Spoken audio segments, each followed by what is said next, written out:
Our next guest has performed at the Kennedy Center, the World Bank, and at colleges across the country. Now, Mwalagho is in our studio. She's a talented poet from Kenya who uses her talent to evoke thought, entertain, and educate her audience. And we welcome you, Anna, to our studio. You said never been here before, so we are honored to have you here. Thank you. You are a poet, and what poetry means to you, and I saw this on her website. She says poems have been her antidote, companion, therapy, and my vision for the future, and my best friend.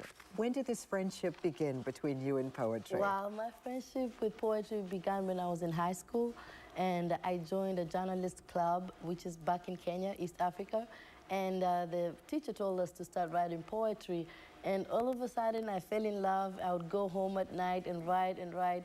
And I discovered that writing poetry helps you because sometimes you're going through some things you don't want to explain to everybody else, so you put that down on paper.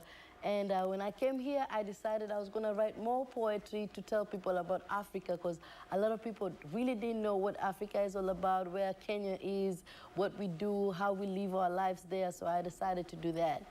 And again, with the spoken word, her definitions are just so beautiful. She says it puts into use the meaning of freedom of speech. If you do not speak, how can you communicate, learn, or get help? Who will know how you feel, where it hurts, or what it takes to move forward? Yes. And what's the reaction when you speak your poetry to Wow, groups? that's a good question, because I have made people cry. I've made people laugh because I have some sense of humor in me. I have made kids come and give me hugs and kisses. And I mean, when you speak about different issues, it could be women, it could be children, it could be socioeconomic issues, you touch somebody's soul, because we as human beings, we can come from different places, but we share the same issues. And somebody just comes to you and say, wow, you touched me by saying that, or I could feel what you were saying, and please come again and perform. So you know that you've done your work when you touch another soul. We want you to do your work right now. Okay. Tell us the name of your poem and present it to us, please. This poem is called Survivor, and it's on my CD, which is called Ukweli, the Truth, and therefore I'm gonna get ready to do it. All right. Okay.